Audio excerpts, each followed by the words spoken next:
Mahasiswi di Lampung dari kampus negeri, yakni berinisial MA, masih dilakukan perawatan di Rumah Sakit Abdul Muluk pasca mengalami tindakan kekerasan asusila yang dialami korban.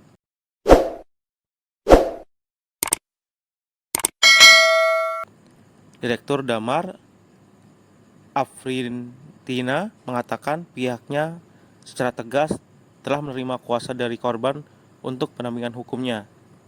Mahasiswi yang mengalami tindakan asusila tersebut saat ini sedang berada di rumah sakit untuk menjalani pengobatan.